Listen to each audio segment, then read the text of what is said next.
फिर वही रात आई है। ट्रेन अपनी पूरी रफ्तार से पटरियों पर भागी जा रही थी। मैं सटल पैसेंजर में सिर के नीचे बैग लगाए आंखें मूंदे पड़ा था।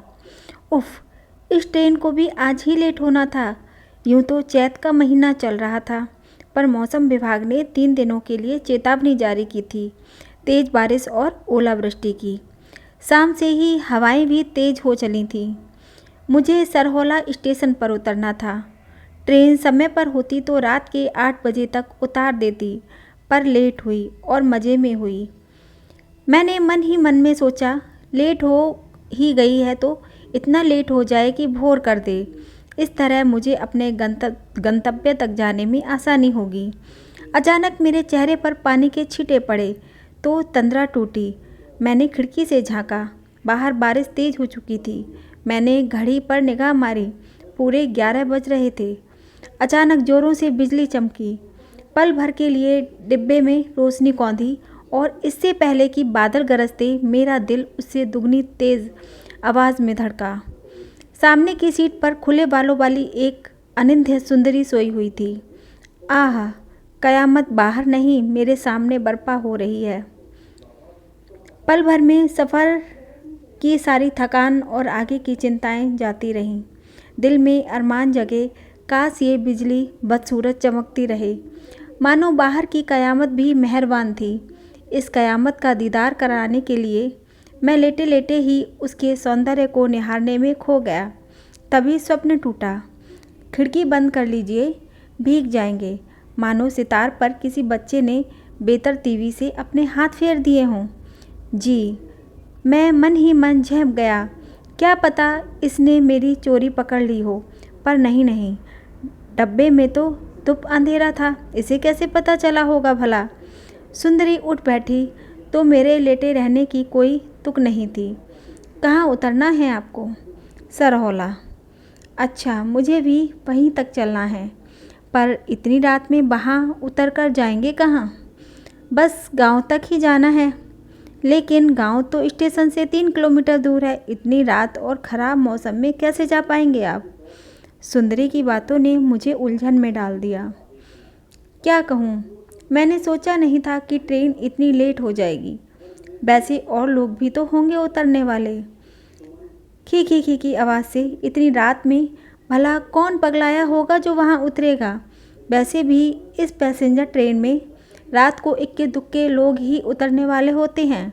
अब इसी बोगी को देख लीजिए। उसके सौंदर्य में खोए हुए मन को पहली बार झटका लगा। बोगी में सच में किसी आदमजात की हलचल नहीं थी। वैसे आप वहाँ के रहने वाले तो नहीं लगते। जी, सही पकड़ा है आपने। मैं पहली बार ही जा रहा हूँ वहाँ। किसके यहाँ? कोई डाक बाबू है वहाँ, उन्हीं के यहाँ जाना है। आपके रिश्तेदार हैं? नहीं, बस परिचित हैं, प्रशंसक हैं। दरअसल मैं लेखक हूँ, हॉरर कहानियाँ लिखता हूँ। उन्होंने ही मनुहार करके बुलाया है मुझे अपने यहाँ, ये कहकर कि इस इलाके में बढ़िया प्लॉट मिल जाएगा मुझे वैसी कहानियों के लिए। अरे वाह, ये पहले क्यों नहीं बताया आपने मुझे? मैं तो ज़बरदस्त शौकीन हूँ हॉरर जॉनर की। शिखा नाम है मेरा। स्टेशन के बगल में एक स्वास्थ्य केंद्र है, वहीं पर कार्यरत हूँ। जी धन्यवाद। वैसे मेरा नाम वैभव है। अचानक ट्रेन को झटका लगा। उसकी रफ्तार धीमी होने लगी। उतरने की तैयारी कीजिए, सरहौला आ गया है। अभी इतनी जल्दी? मैं हड़बड़ाया। मेरा मतलब है कि और देर होती तो अच्छा होता। घबराओ मत, मैं हूँ ना। सुनसान रात का समय, अनजानी जगह और उस पर मौसम खराब। शिखा के शब्दों ने मुझे आश्वस्त कर दिया। थोड़ी ही देर में ट्रेन रुकी तो हम दोनों नीचे उतरे। प्लेटफॉर्म पर दूर दूर तक किसी का पता नहीं था। देखो, मैंने कहा था ना कि इस ट्रेन में कभी कभार ही कोई उतरता है यहाँ, पर प्लेटफॉर्म पर स्टेशन का नाम लिखा नहीं दिख रहा है। अरे राइटर साहब, ये कहानी नहीं, वास्तविकता है। दरअसल ये छोटा सा स्टेशन है जहाँ केवल पैसेंजर ट्रेनें ही रुकती हैं। स्टेशन का बोर्ड एकदम आगे है और हम दोनों सबसे आखिरी बोगी में सवार थे। ओह ठीक है, अब मैं चलता हूँ, मैंने उससे विदा मांगी। अरे अरे, जाते कहाँ हैं? अचानक उसने झटके से मेरा हाथ पकड़ लिया। मेरे साथ चलिए ना। उसका स्पर्श होने भर की देरी थी। मेरा शरीर झंझना गया। आपकी शादी हो गई है? जी? फिर ऐसा नहीं होना चाहिए था। कैसा? एक छुअन में थरथरा जाना, ऐसा कुमारों के साथ होता है? नहीं नहीं, मैं घबरा गया था। अरे इसमें घबराने की क्या बात? आपको स्टेशन पर एक बूढ़े स्टेशन मास्टर के सिवा और कौन मिलेगा भला? वहाँ तो ढंग का एक टीन सेट तक नहीं है जहाँ पर आप रात भर रुक सकें। पर इतनी रात को? घबराइए मत, अस्पताल के बरामदे में बेंच लगी है, आप वहीं सो जाइएगा। पर मैं वहाँ, अरे वहाँ मेरे जैसी एक और है। मैं अकेली होती तो आपको रुकने को कहती भी नहीं।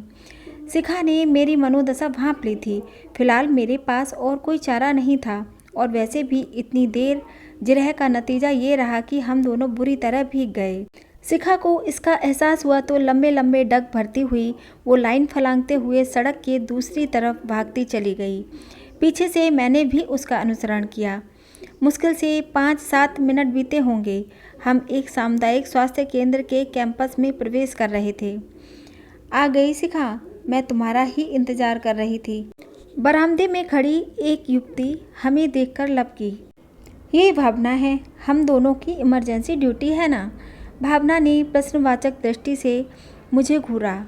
शिखा हंसी। ये राइटर साहब हैं, चलो भीतर चलकर खूब सारा बतियाते हैं इनसे। अस्पताल के ट्यूबलाइट की दूधिया रोशनी में मेरी नज़र शिखा की तरफ घूमी। आह, मानो बर्फ़ की पहाड़ बारिश में जी भरकर नहाया हो। शिखा ने गहरी नज़रों से घूरा मुझे। मैंने नज़रें नीचे कर लीं। मैं चेंज करके आती हूँ। थोड़ी देर बाद हम बरामदे में बैठे थे। मैंने भी बैग से निकालकर कपड़े बदल लिए थे। काली शिफॉन की साड़ी और उससे ही मैचिंग करती बिंदी, आँखों में मोटा काजल और होठों पर डार्क लिपस्टिक।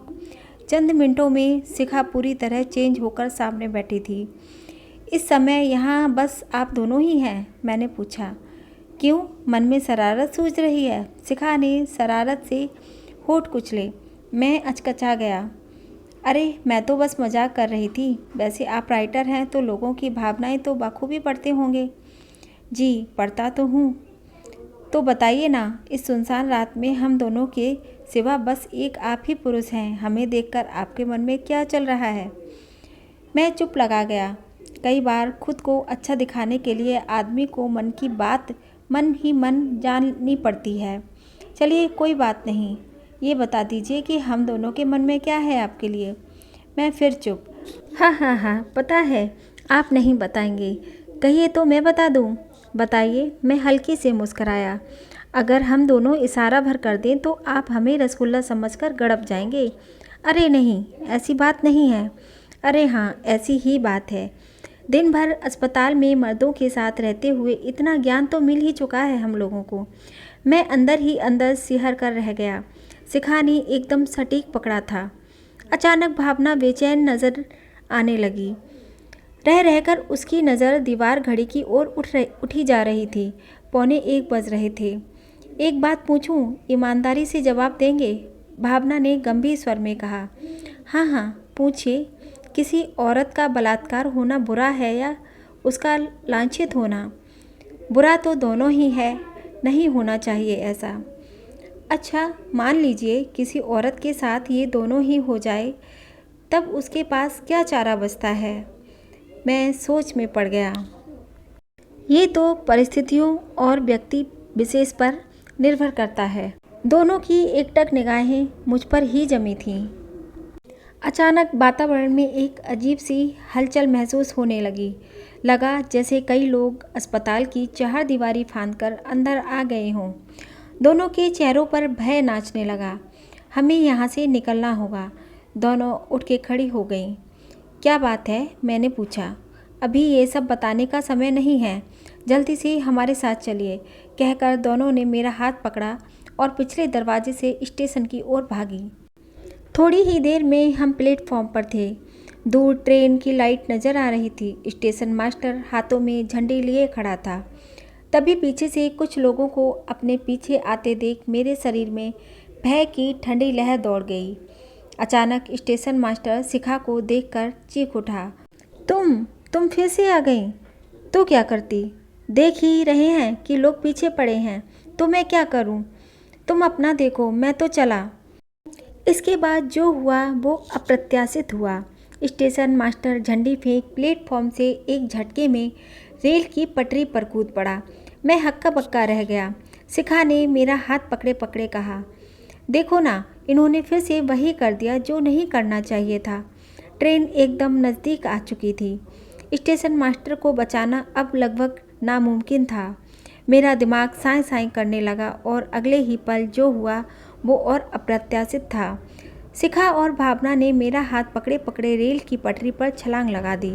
सब खत्म। मेरा दिमाग में बस एक ही वाक्य गूंजा, लेकिन तभी लगा जैसे किसी ने मेरी कमर पर जोरों से लात जमा दी हो। एक तो हौलनाक घटनाक्रम, ऊपर से सिर में लगी पत्थर की गिट्टियों की चोट। मैं होश खो बैठा। जाने कब तक मैं बेहोश रहा। जब आँख खुली तो खुद को बेड पर पाया। डाक बाबू और ढेर सारे लोग मुझे घेर कर चिंतातुर नज़रों से देख रहे थे। मैं कहाँ हूँ और आप लोग यहाँ क्यों जमे हैं? हे भगवान, अच्छा हुआ कि आपको होश आ गया, वरना मेरे माथे पर बड़ा कलंक लगता, डाक बाबू ने कहा। फिर डाक बाबू ने सिलसिलेवार जो बात कही वो दिल दहलाने के लिए काफ़ी थी। दरअसल वो सामुदायिक स्वास्थ्य केंद्र बरसों पहले बंद हो चुका था। सालों पहले शिखा नाम की एक युवती यहाँ कार्यरत थी। एक रात जब इमरजेंसी ड्यूटी में वो और भावना अस्पताल में थी, तभी इलाके में 4-5 नशेड़ी और लफंगे लोगों के ग्रुप ने अस्पताल में धावा बोला और बंदूक की नोक पर दोनों को पूरी रात बेदर्दी से बलात्कार किया। सुबह होते ही इलाके में बात आग की तरह फैल गई। पुलिस आई, केस दर्ज हुआ और दोषियों को पकड़ना तो दूर, उनकी पहचान तक ना हो पाई। दोनों कहीं मुंह दिखाने के लायक ना रहीं। भावना तो अपना ट्रांसफ़र कराकर दूर चली गई, पर शिखा ने नौकरी ही छोड़ दी। उसका पति यहीं स्टेशन मास्टर के पद पर कार्यरत था। लोगों की अपमानजनक नज़रों से बचने की खातिर शिखा ने खुद को स्टाफ क्वार्टर में एकदम बंद कर लिया था। पर पति को तो समाज के सामने पड़ना ही था। दबी जुबान में लोग चटखारे लेकर बतियाते कि उस रात उन लफंगों को शिखा ने ही बुलाया था अपनी हवस की आग बुझाने के लिए। हालांकि थी तो ये सरासर गलत बात, पर उसका पति किसका मुंह बंद करता। और फिर एक दिन जब लोगों ने अति कर दी, उसने देर रात ट्रेन के सामने कूदकर अपनी जान दे दी। शिखा की जिंदगी जीते जी नर्क बन चुकी थी। अब एक लांछन और उसके माथे मर दिया गया, चूँकि उसको अभी बच्चा था नहीं और पति मर चुका था। सो घरवालों ने भी मौके का फ़ायदा उठाकर कहना शुरू कर दिया कि उसने फिर से कोई नया गुल खिलाया होगा, जिसका पता उसके पति को चल गया और उसने अपनी जान दे दी। शिखा के लिए स्थिति एकदम असहनीय हो गई थी। आगे पीछे सहारा कोई ना था और फिर आखिरकार एक रात उसने भी अपने पति की तरह रेल की पटरी पर अपना दम तोड़ दिया। बाद में भावना का क्या हुआ किसी को नहीं पता। उस घटना के बाद अस्पताल हमेशा के लिए बंद हो गया। कहते हैं आज भी शिखा और उसके पति की रूह स्टेशन और बंद पड़े अस्पताल के इर्द गिर्द मंडराती है और कामुक लोगों को अपना शिकार बनाती है। मैं अंदर ही अंदर काँप कर रह गया। शिखा पर पहली बार नज़र पड़ी तो मेरे मन में भी गंदे भाव ही तो आए थे। तो क्या शिखा ने मुझे भी भांप लिया था? मेरे बचने की एकमात्र वजह ये थी कि ऐन मौके पर सौभाग्यवश वर्तमान स्टेशन मास्टर की नज़र मुझ पर पड़ गई थी और ट्रेन जब चंद फासले पर थी, मुझे कूदते देख उसने मेरी कमर पर जोरदार लात मारकर धक्का मार दिया था ताकि मैं पटरियों की जद से दूर जा सकूं। दोस्तों, अगर आप लोगों को हमारे चैनल पर दी गई जानकारी और कहानियाँ पसंद आती हों तो हमारे चैनल को सब्सक्राइब कीजिए, वीडियो को लाइक कीजिए और वीडियो को शेयर कीजिए। धन्यवाद।